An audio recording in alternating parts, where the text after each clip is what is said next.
సృష్టికే అతి పవిత్రమైన ఆదర్శ దంపతులైనటువంటి మన సీతారాములు వనవాస కాలంలో కొలువై ఉన్నటువంటి అత్యంత పవిత్రమైన పుణ్యస్థలం భద్రాచలం నుంచి 36 కిలోమీటర్ల దూరంలో ఉన్నటువంటి మన పర్ణశాలను చూద్దాం రండి.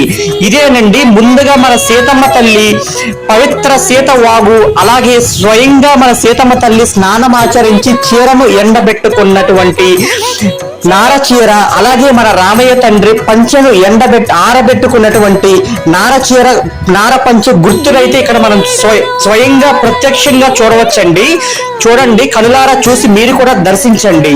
ఇక్కడైతే రీసెంట్ గా మొబైల్ ఫోన్ వాడటం, అలాగే వీడియోస్ తీయడం పూర్తిగా నిషేధించారంటండి. సో చాలా అతి కష్టం మీద వాళ్ళ కాళ్ళ పడి అయితే వీడియో తీశాను. ఇదేనండి పవిత్ర వనవాస కాలంలో లోక పవిత్రమైన మన సీతారాములు నివాసం ఉన్న పుణ్య స్థలం అండి.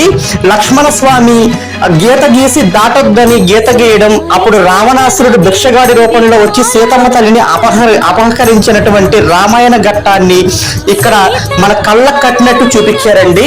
ఈ పవిత్ర ప్రదేశంలోనే సీతారాములు వనవాసం చేశారండి. ఈ పుణ్య ఘట్టాన్ని మనం ఇక్కడ చూడొచ్చు.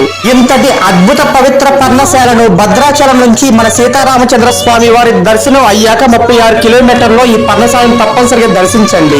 మన ఛానల్ సబ్స్క్రైబ్ అండ్ లైక్ చేయండి. జై శ్రీరామ్.